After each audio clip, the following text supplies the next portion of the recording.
Olha, nós estamos lendo o livro de Atos, que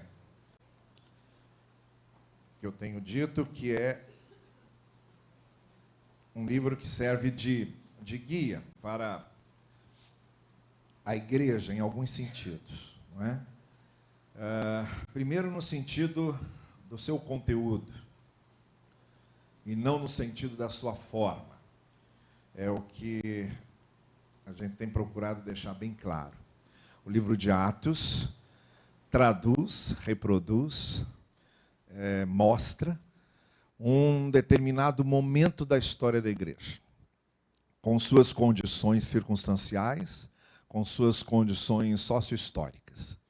De maneira que algumas coisas das formas do livro de Atos são formas que simplesmente reproduzem a cultura, o contexto histórico da época. E não significa que nós necessariamente precisemos reproduzi-los.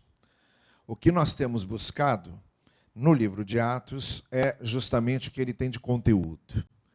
É o que ele tem dos seus ensinos mais essenciais, e estes sim, que podem ser aplicados na experiência da igreja de cada geração. Nesse sentido, é igual ao livro de Apocalipse.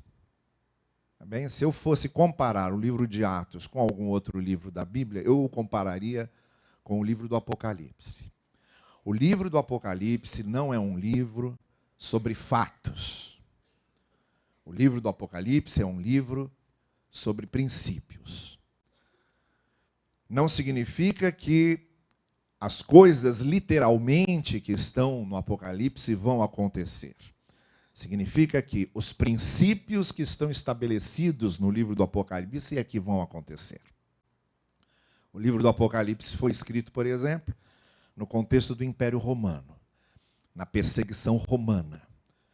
Nós não temos hoje nem mais o Império Romano e nem temos a perseguição romana. O livro do Apocalipse foi escrito para confortar uma igreja que não tinha templos, que não tinha locais próprios de adoração, que vivia nas casas, que vivia nos lugares em que podia se encontrar. E nós não somos mais uma igreja que não tenha templos e que não tenha locais de adoração. A nossa situação hoje, contextual, é bem diferente. No livro do Apocalipse, a besta do Apocalipse, ou o anticristo, é o imperador romano. E o autor do Apocalipse está escrevendo aos seus autores, aos seus leitores, para lembrar que o poder e o triunfo de Cristo é maior do que o poder e o triunfo do império. Nós não temos mais o imperador. Essa besta do Apocalipse já não é mais, já não existe mais. Mas o princípio continua. Em qualquer geração em que a igreja estiver, ela terá de lidar com anticristos. Ela terá de lidar com perseguidores. Ela terá de lidar com aqueles que a fazem sofrer. E em todas as gerações em que ela estiver, ela deve se lembrar que o triunfo de Cristo é maior do que o triunfo daqueles que a perseguem, ou daqueles que representam o maligno contra ela.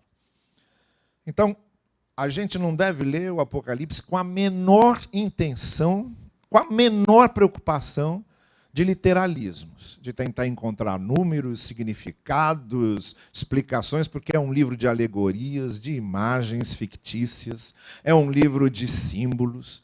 E se a gente for cair nessa neura de querer explicar cada alegoria, cada símbolo, a gente enlouquece. Não é por aí que a gente lê o Apocalipse.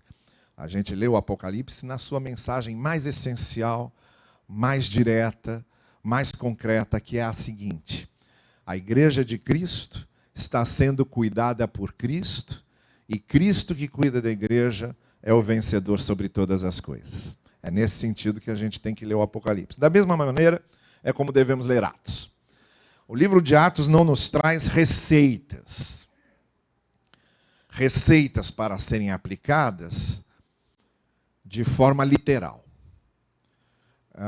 é interessante como de tempos em tempos surge na história da igreja uma espécie de fórmula ou receita que dá certo numa determinada igreja, e aí acham que se aplicar isso de modo genérico em todas as igrejas, o mesmo bem e sucesso que fez aquela igreja específica vai fazer em todas. Tolice, bobagem. Cada igreja é uma, cada igreja está num contexto. O que dá certo numa igreja pode não dar certo em outra. O que dá certo num certo contexto pode não dar certo em outro. Não é porque uma igreja conseguiu crescer assustadoramente com determinadas ações, que se aplicando aquelas ações de forma impositiva sobre outros contextos, que aquilo se dará. De jeito nenhum. Nem mesmo nas coisas mais básicas, mais cotidianas da ação de Cristo, Cristo agiu do mesmo jeito.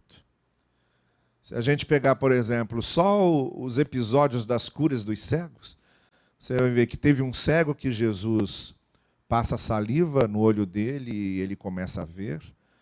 Teve um outro cego que Jesus mistura saliva com terra, vira lodo e passa lodo no olho do cego, manda ele lavar e aí ele começa a ver. Ou tem cego em que Jesus Cristo simplesmente diz assim, pode olhar, e ele começa a ver. Se a gente quisesse pegar uma receita de cura de cego, como é que Jesus cura os cegos? Não sei. Às vezes ele usa saliva, às vezes ele usa lodo, às vezes ele só fala. Não tem receita. Da mesma forma, Jesus agindo em outras circunstâncias, em outras ocasiões. Não há fórmulas genéricas e universais quando se trata da palavra. Só fundamentalistas literalizam tudo. O fundamentalista gosta demais de algo literal. O fundamentalista, como o farisaísmo, se apegava na letra. E achava que se não usasse a letra daquela forma, não daria certo. Não tem como fazer isso na Escritura. Por isso eu tenho dito aqui que o que nos importa, quando nós lemos a palavra, não é propriamente as linhas, não são propriamente as linhas, mas as entrelinhas. Aquilo que está sugerido. O nosso grande trabalho em buscarmos a interpretação da palavra é aquilo que está sugerido. E vamos ver o que está sugerido no capítulo 18 do livro de Atos, que é o capítulo que nós vamos ler agora.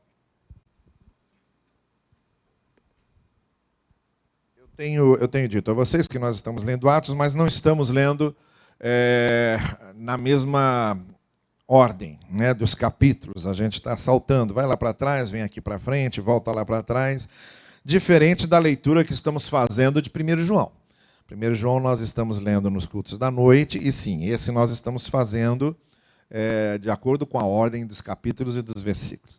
Mas Atos não. Atos a gente está passeando pelo livro, a nossa igreja, aproveitando para explicar aqui aos nossos visitantes, muito obrigado pela presença aqui do Madrigal com a gente, muito bom ter vocês aqui. Deem um abraço ao pastor Purim, ele é meu amigo querido, tá bem? E eu queria que vocês mandassem uma mensagem para ele, mas que mandassem desse jeito. Repitam exatamente isso que eu vou dizer aqui, tá bem? Nem sempre quem está em primeiro chega em primeiro. Só digam isso para ele. Digam isso. É um acordo que eu tenho com ele.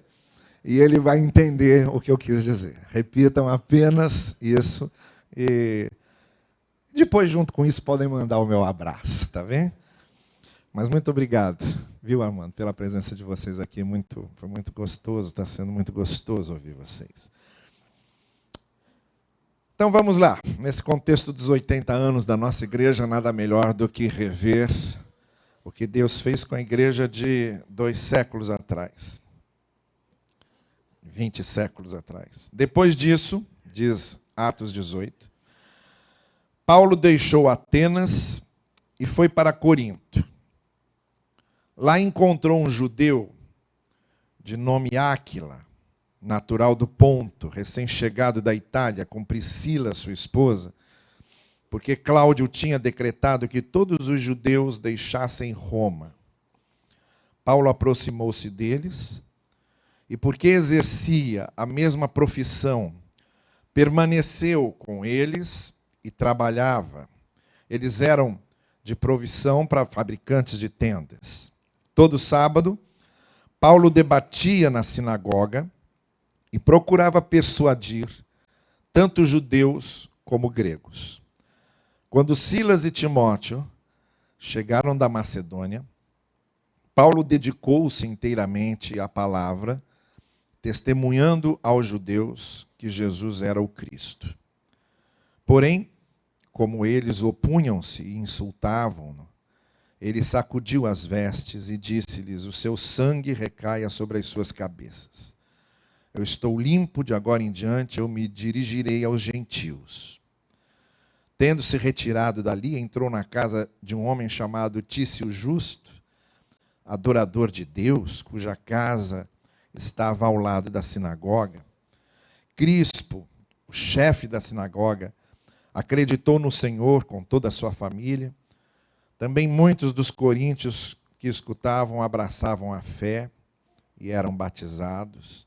Certa noite, em uma visão, o Senhor disse a Paulo: não tema, continue falando e não se cale, porque eu estou com você, e ninguém o atacará para lhe fazer mal, pois tem um povo numeroso nesta cidade. Paulo ficou ali 1 ano e 6 meses, ensinando-lhes a palavra de Deus. Que o Senhor abençoe a leitura da sua palavra e que possamos aprender com ela. Olha, eu começaria dizendo, ou repetindo, um verso do Vinícius de Moraes. A vida é a arte do encontro, embora haja muito desencontro pela vida. E é isso. Eu quero ler esse texto que nós acabamos de ler, pensando que a vida é essa arte do encontro. E digo isso porque esse texto nos sugere uma série de encontros. Há aqui um relato de alguns encontros importantíssimos, imprescindíveis na nossa vida, e dos quais devemos nos lembrar, e aos quais devemos valorizar. O que esse texto está nos mostrando é que a igreja, e aqui temos o primeiro histórico da igreja, os primeiros anos da igreja, a igreja como corpo de Cristo, é um encontro, é uma história de encontros. Começa sendo, obviamente, um encontro com o próprio Evangelho, com o próprio Cristo. A igreja só começa quando tem esse encontro.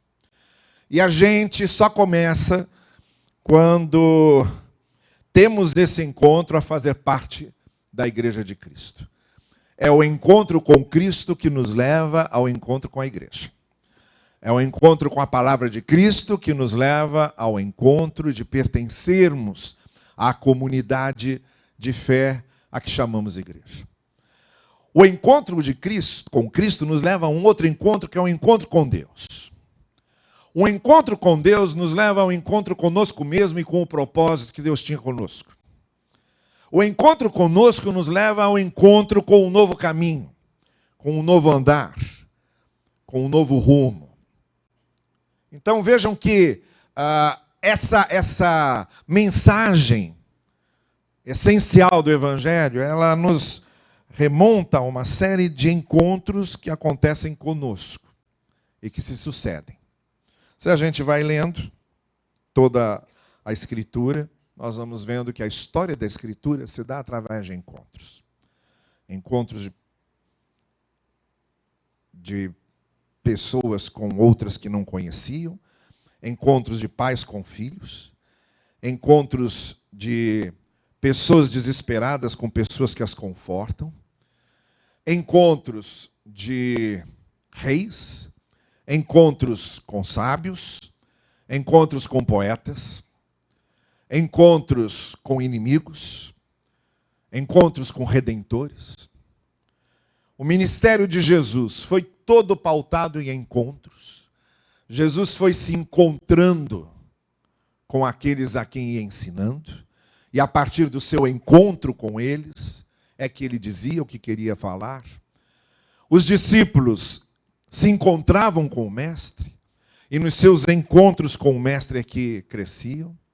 A igreja foi oficialmente tornada a Igreja de Cristo no encontro da igreja com o Espírito, que foi derramado sobre a igreja para que o Espírito de Deus se encontrasse com a igreja e formassem um corpo só. E por aí vai. Nós temos na Bíblia a grande narrativa dos encontros. E nesse texto, eu gostaria de destacar alguns. Encontros que mostram a identidade da igreja. Quem é a igreja, o que somos, o que fazemos, qual é a nossa missão, tudo isso está respondido nesta colocação, nesse relato, nessa narrativa desses encontros. A primeira coisa que a gente percebe, logo nos primeiros versículos, quando o texto agora se refere à chegada de Paulo na cidade de Corinto, depois de sair de Atenas, as duas principais cidades da Grécia, Atenas, a sua grande capital filosófica e intelectual. Corinto era um sincretismo de culturas, de religiosidades, de ideologias, de visões diferentes de mundo, de cosmovisões. Era um porto importantíssimo de comércio, por onde passava gente que vinha de todo mundo. E justamente por causa dessa passagem de gente que vinha de todo mundo, é que a visão dos coríntios se ampliou muito no que se refere a saber conviver com a pluralidade de vários representantes de nações diversas, de várias culturas. Então era uma cidade cosmopolita. E Paulo, como tinha essa estratégia de ir às cidades principais e depois deixar que o evangelho fizesse as suas decorrências naturais nos lugares menores, mas ele priorizava chegar logo nos lugares principais que pudessem influenciar os outros, quando sai de Atenas não podia deixar de passar em Corinto, pelo que Corinto representava. E é nessa chegada a Corinto que nós aprendemos aqui, ou vemos aqui um primeiro encontro de Paulo com Áquila e Priscila. Por quê? Em primeiro lugar, na identidade da igreja, fica muito claro que a igreja é um encontro de pessoas. E muito especialmente de pessoas comuns. Como Priscila e Áquila, que trabalhavam, que eram fabricantes de tendas, que tinham o seu trabalho diário, cotidiano, rotineiro, que usavam para o sustento das suas vidas. Pessoas que viviam normalmente, como qualquer outra pessoa. O apóstolo Paulo chega lá e se junta a eles, nesse encontro com Áquila e Priscila, esse casal de judeus. Ele começa a trabalhar com eles, se torna uma espécie de sócio naquele negócio de fabricar e vender tendas, até para conseguir alguma coisa do seu sustento, porque depois a gente vai ver que aí ele se afasta e se dedica só à pregação da palavra. É como se ele usasse aquele momento para conseguir recursos para o seu próximo passo. Angariar recursos para onde ele queria chegar. Mas a primeira coisa que eu quero destacar aqui é que igreja é um encontro de pessoas. Acima de qualquer outro encontro. A igreja não é um encontro de métodos de trabalho, embora também tenha métodos de trabalho, mas essencialmente não é um encontro com métodos de trabalho. A igreja não é um encontro com estruturas, embora uma igreja precise de estrutura para funcionar, mas essencialmente não é um encontro com a estrutura. A igreja não é um encontro com a instituição, embora a igreja seja uma instituição, o encontro essencial não é com a instituição. A igreja não é um encontro com funções e cargos. Embora ela tenha funções e cargos, a igreja não é um encontro essencial com funções e cargos. A igreja não é um encontro essencial com uma liturgia, com um rito. Embora a igreja tenha liturgias e tenha ritos, essencialmente não é um encontro com ritos e liturgias. A igreja é essencialmente um encontro com pessoas, porque sem esse encontro com pessoas, nada mais acontece e nada mais tem sentido. Sem que haja esse encontro com pessoas, a instituição perde seu valor, a estrutura perde seu valor, cargos e funções perdem seu valor, ritos e liturgias perdem seu valor, porque o que faz a essência da igreja são as pessoas. Principalmente a igreja desse tempo não tinha nada da estrutura que temos. Não eram nem proprietárias de nada. Não eram proprietárias de templos, não eram proprietárias de terrenos, não tinham liturgias e ritos desenvolvidos. Eram pessoas. A igreja era formada por pessoas que se encontravam. E é essa essencialmente a ideia da igreja. A igreja somos nós quando nós nos encontramos. Somos nós nos vendo com olhos de pessoas comuns, em que nós olhamos para o outro e dizemos assim: ele também tem suas lutas, ele também tem suas alegrias, ele também tem suas dificuldades, ele também tem suas dores. Quando olhamos para um outro e dizemos: ele também tem suas tentações, ele também tem seus pecados, ele também tem suas culpas. Quando nós olhamos para o outro e dizemos: ele também tem seus sonhos, ele também tem suas esperanças, ele também tem suas tristezas e suas frustrações. É esse encontro de pessoas que faz a igreja. E quando nós perdemos tanto a ideia do encontro com pessoas, quando perdemos também essa visão do outro como alguém como nós, do outro comum, do outro ser humano, do outro gente, a gente provoca uma série de desacordos, de disfunções, que não fazem parte do prazer de sermos igreja.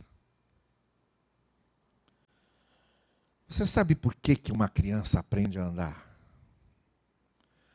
A criança, quando aprende a andar, ela não segue uma fórmula. Não tem uma receita, não tem um manual. Não tem um manual. Ela aprende a andar quando algo maior chama a sua atenção, ela vê aquilo, fica fascinada com aquilo e, sem perceber, anda na direção daquilo. Podem perceber. Você pode sentar com a criança e dizer: olha, meu filho, andar é o seguinte: pés juntos, primeiro essa perna, depois esta. Olhou bem? Pode ser essa também primeiro, depois essa. Mas eu sugiro que, se você seja destro, comece com essa, porque o bom senso diz que o destro deve sempre começar com a direita. Comece com a direita. Depois, com a esquerda. E depois a direita. E depois repete. E aí manda ele andar. Para ver se que acontece. Nada. Sabe quando foi que minha filha andou pela primeira vez? A Luísa. Minha primeira filha, a primeira experiência de ver uma criança andar. Foi dentro do shopping. A gente já há um tempo ali ansioso. Será que começa agora? Será que começa agora? O primeiro filho é um problema que pai e mãe são neuróticos e quando demora um pouquinho já ficam preocupados. Será que vai andar agora? De repente, naquele shopping, diante de uma vitrine cheia de brinquedos, ela começou a andar sozinha e foi na direção da vitrine. Ali nascia uma criança andando e uma consumidora, que nunca mais deixou de consumir. Foi o prazer que chamou. Foi o prazer que chamou para andar. tudo numa igreja fica muito mais difícil quando a gente começa a valorizar outras coisas que não o prazer que o encontro com pessoas gera. É isso que nos faz andar. Então, em primeiro lugar, é o encontro com pessoas. Em segundo lugar, a gente percebe que a igreja do capítulo 18 de Atos, lá em Corinto, essa igreja que estava nascendo ali, era uma igreja de um encontro entre experiência e proclamação. O texto diz que esse Paulo, que era judeu e que tinha descoberto o Cristo, andava em cada sinagoga. Quando ele chegava numa igreja, a primeira coisa que ele procurava era uma sinagoga, para encontrar aqueles que eram judeus como ele. E ali naquela sinagoga, ele expunha os motivos pelos quais ele cria que Jesus era o Cristo. Então era o encontro entre a experiência que ele tinha tido com o desejo de proclamar. Porque esse encontro é importantíssimo para a igreja cumprir a sua missão. Não existe proclamação sem experiência. Você não consegue proclamar aquilo que você não experimentou. E Paulo experimentou. Naquele encontro fantástico, formidável com Cristo, que é narrado no capítulo 9 de Atos. Ele teve a experiência. Mas também não tem como ter experiência sem ter proclamação. Se ele se calasse e levasse para o resto da sua vida a lembrança daquela experiência, sem colocá-la diante dos outros, sem compartilhar com os outros, ele jamais teria sido Paulo. Ele só foi Paulo porque ele juntou a experiência com a proclamação. Igreja é um lugar em que nós casamos experiência em proclamação, experiência em compartilhamento. É nossa missão, a partir da experiência que temos com Deus, compartilhar isso com outros. A partir da experiência que temos com a graça, compartilhar a graça com outros.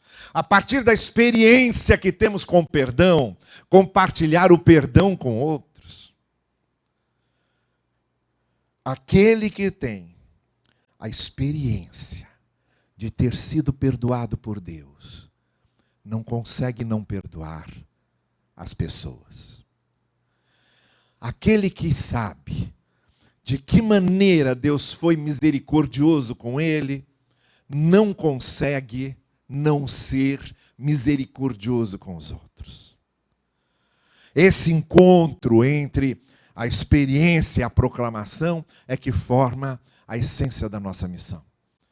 Nós agora há pouco estávamos cantando, aprendendo aqui, o hino da campanha de missões. Uma igreja só faz missões se os seus componentes, se a igreja reconhece a experiência que teve com a redenção da sua vida e que era a redenção de outros. É esse casamento da experiência com a proclamação que fez de Paulo Paulo. Onde ele passava, ele dizia: essa experiência que eu tive não pode ficar trancada em mim. Essa alegria que eu tenho não pode ficar só comigo. Isso que eu hoje conheço não pode ficar apenas na minha mente. O que eu sinto no coração hoje não pode ficar apenas comigo. Eu preciso compartilhar isso, eu preciso que outros saibam. Quando a gente não tem o impulso de compartilhar, a gente provavelmente não teve a experiência. Porque quando a gente tem a experiência, e aquilo nos faz muito bem, e a gente sabe o valor daquilo para a gente, isso é igual receita de chá que você dá para as pessoas, né? Isso aí, olha, é impressionante. Eu fico gripado, o que aparece de gente me dando receita de chá, e me trazem coisas para chá. Ó, isso aqui é muito bom, isso aqui é muito bom. Muito bom por quê? Porque eu tomei e me fez muito bem. Porque me fez muito bem. E porque me fez muito bem, vai fazer bem para você também. Então eu sou um adepto de qualquer coisa dessas. Pelo sim, pelo não, a gente toma. A única coisa que não adianta compartilhar comigo é fígado, eu já disse isso. Minha religião não permite comer fígado e não como. Então, por mais que você diga, aí me irrita quando você diz assim, é porque ainda não comeu do jeito que eu faço. Não fale isso, porque você vai ter um inimigo, tá bem? Então, com exceção disso, todo o resto é extremamente prazeroso e aceitável quando você sabe que, olha, isso me fez um bem tão grande. Pode fazer a você. O casamento da experiência com a proclamação.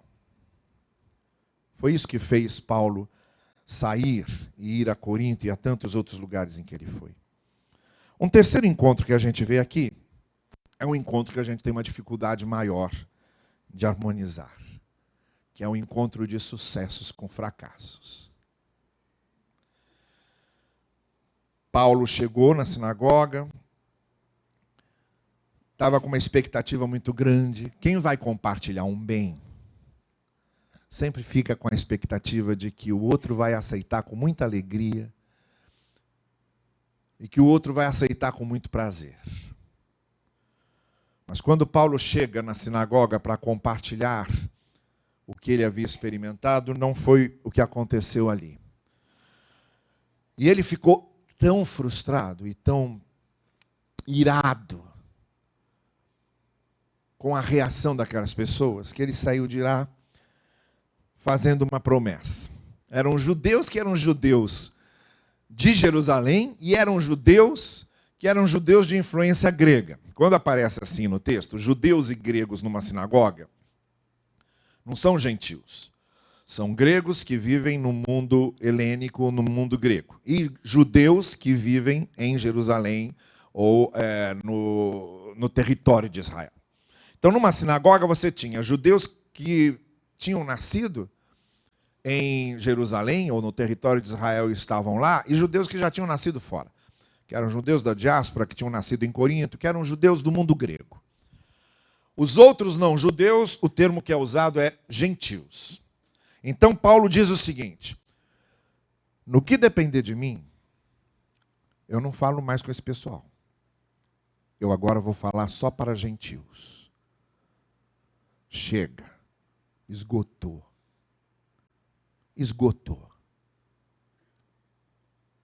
Eu acho que Paulo estava se lembrando de um ensino de Cristo. Não joguem pérolas aos porcos. Depois de ter tentado muito, de ter insistido muito, Paulo chegou à seguinte conclusão: se eu continuar batendo nessa tecla, eu vou perder tempo. Se eu continuar dando murro em ponta de faca, eu vou perder tempo. Eu não tenho tempo para perder. Se essas portas estão fechadas, não tem problema. A gente vai para as portas abertas. E foi aí, exatamente, nesse momento, que Paulo se torna o apóstolo dos gentios. E é a partir daqui que o evangelho toma um rumo, uma direção totalmente diferente do que poderia ter tomado se Paulo continuasse preso naquilo que não estava dando resultado. E aí é que vem a lição que aprendemos e que às vezes a gente demora a aprender. É a humildade de dizer: eu fracassei.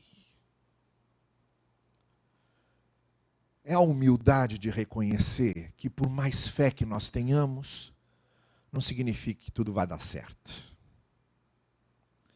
É a humildade de reconhecer que a gente, às vezes, sonha demais e enxerga menos a realidade. É a dificuldade que a gente tem de aceitar de que nem todos os planos dão certo. É a dificuldade que a gente tem de aceitar de que nem sempre as nossas expectativas vão ser correspondidas. Eu acho que a maturidade de uma pessoa começa exatamente nesse ponto, quando ela consegue equilibrar, quando há o encontro da sua consciência de que pode dar certo e pode não dar. O encontro dos sucessos com os fracassos. Depois que Paulo sai de lá, o que é que o texto mostra? O texto mostra um romano chamado Tício Justo, que foi o primeiro que logo aceitou o evangelho com a pregação dele. Quando ele viu que aquela porta estava fechada e ficou olhando ali, e às vezes acontece isso, tem uma porta fechada, mas você cismou com ela. E aí fica batendo naquilo. Fica batendo naquilo. Não, tem que abrir, tem que abrir, tem que abrir, tem que abrir. Enquanto você está com a sua atenção voltada só para uma porta fechada que não está abrindo de jeito nenhum, você deixa de ver as outras que estão abertas. Você deixa de perceber quantas outras portas estão abertas, fora da sua expectativa, porque o nosso problema, o nosso orgulho interior é ferido porque a nossa expectativa não foi correspondida. E a gente quer que a nossa expectativa seja correspondida. E às vezes, quando a nossa expectativa com aquela porta não é correspondida, a gente fica insistindo naquele troço. Porque a gente não quer se dar por vencido. E enquanto está lá, brigando com aquela porta fechada, você deixa de ver as outras tantas que estão abertas. Aí Paulo resolveu olhar para as portas abertas. Aí apareceu Tício Justo, que era um romano, não era judeu. Apareceu Crispo. E apareceu a igreja de Corinto. Enraizado naquela porta, enraizado na frente daquela porta que não abria de jeito nenhum, não haveria igreja de Corinto. A partir do momento em que você aceita o fato de que eu errei, não deu certo, aqui eu fracassei, mas por favor, a vida não se resume a aqui. A vida é maior do que o aqui. A vida é maior do que o agora. Se não deu certo aqui e agora, se não deu certo hoje, você tem o amanhã, você tem o depois de amanhã. Se não deu certo aqui, você tem a outra esquina. Se não deu certo agora, pode ser que dê certo depois, contanto que eu assuma que nem sempre as coisas dão certo. E que eu abra mão de uma vaidade interior que nós normalmente costumamos ter de querer, de todo jeito, que aquilo que a gente acredita aconteça. E nem sempre é assim. Não foi nem com Deus. Não foi nem com Deus. Deus queria outra coisa para o povo de Israel, antes do povo de Israel ser levado cativo para a Babilônia. Não é o lamento que Deus faz com Jeremias? Quando o secretário de Jeremias está lá, ansioso, com grandes planos, Deus vem para Jeremias e diz: Jeremias, eu estou cheio de frustrações. Eu estou cheio de frustrações.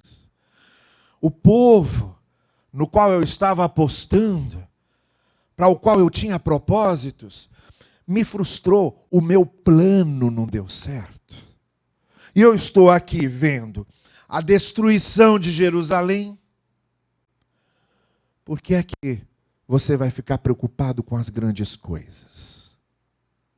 Se eu que sou Deus, estou frustrado. Por que é que você não pode se frustrar? Se eu que sou Deus, me frustro. Por que é que você não pode ouvir não? Se Jesus veio para o que era seu e os seus não o receberam. É nesse encontro da consciência do sucesso com a consciência do fracasso que nasce uma pessoa madura. O último encontro, para a gente terminar, porque daqui a pouco nós temos um encontro com a EBD. O último encontro, além do fato de a igreja ser esse encontro com pessoas, A igreja ser esse encontro da experiência com a proclamação. A igreja ser esse encontro do sucesso com o fracasso. O último encontro está narrado lá no finalzinho do texto, quando Paulo, provavelmente, não é, se perguntando uma série de coisas, que a gente fica se perguntando mesmo quando as coisas não dão certo. No meio daqueles autoquestionamentos de Paulo aparece Deus, dizendo, olha só, não é porque isso aí não deu certo que eu não estou com você. Eu continuo com você. Porque nós não temos um Deus que está conosco só porque as coisas dão certo. Nós temos um Deus que está conosco em todos os momentos, até quando as coisas não dão certo. O nosso Deus é o Deus das vitórias, mas o nosso Deus também é o Deus dos fracassos. E aí, o que é que Paulo faz? Fica lá um ano ensinando a palavra para aqueles que estavam vindo. Desviou o olhar das portas fechadas, virou o olhar para as portas abertas e foi com a mesmíssima dedicação, com o mesmíssimo empenho. E aqui nós temos o encontro da inspiração com a dedicação. Deus inspirou Paulo dizendo, eu estou com você, não tema. E Paulo se dedicou, fez a sua parte. Olha, não tem nada mais esquizofrênico para uma igreja do que a gente ficar embasbacado com a inspiração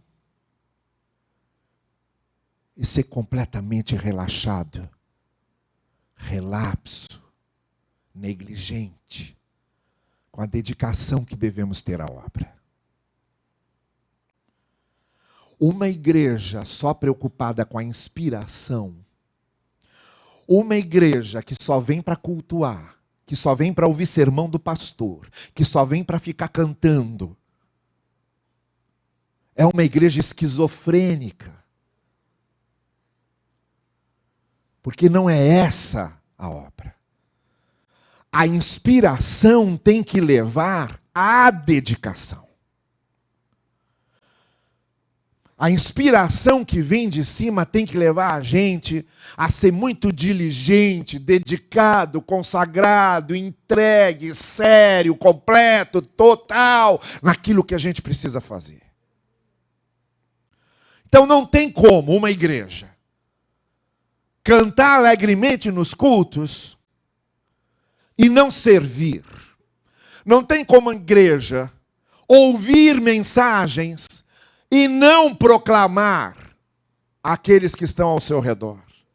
Não tem como a igreja ser inspirada por um momento como este que nós vivemos aqui, com este coro que nos visita hoje, e não ser dizimista, não ser ofertante, não botar a mão no bolso e não participar da obra com que tem. Não tem. Inspiração sem dedicação não tem. A coisa tem que se encontrar. Paulo foi inspirado, com Deus lhe dizendo, Deus aparecendo a ele, Deus falando com ele. E aí foi se dedicar. E durante um ano ensinando a palavra. E diz o texto aí, ele parou até de fabricar tendas, foi se dedicar especialmente à proclamação da palavra. Porque inspiração e dedicação têm que andar juntas. Uma igreja só com inspiração é um programa de auditório. Uma igreja só com inspiração é uma peça de teatro. Uma igreja só com inspiração é um baile com música boa. É preciso que a inspiração ande de mãos dadas com a dedicação, com a entrega, com o compromisso. Nós estamos vivendo uma sociedade em que a gente gosta muito do entretenimento. Eu tenho imaginado que nossos cultos às vezes podem se tornar focos de entretenimento das emoções. Foco do entretenimento das emoções. E a gente sai do culto para a mesmíssima vida, para a mesmíssima omissão, para o mesmíssimo descuidado. Quando a gente tem que sair de cada culto, de cada momento inspirativo, perguntando: o que é que eu vou fazer agora? Como eu vou servir? E como eu vou me dedicar? Esse encontro tem que acontecer. Um encontro de pessoas. Um encontro da experiência com a proclamação. Um encontro de sucessos com fracassos. Um encontro da inspiração com a dedicação. É isso que importa numa igreja. Não é se ela está reunida num templo ou numa casa. Não é se usam vestes talares ou terno e gravata. Não é se tem uma liturgia bem elaborada ou se tem só um violão tocando. O que faz uma igreja são essas coisas essenciais. Não adianta a gente querer pescar no livro de Atos as formas, sem antes que a gente pesque no livro de Atos a essência e o conteúdo. Essencialmente, a igreja é a arte do encontro, embora haja muito desencontro pela vida. Que o Senhor assim nos abençoe. Amém.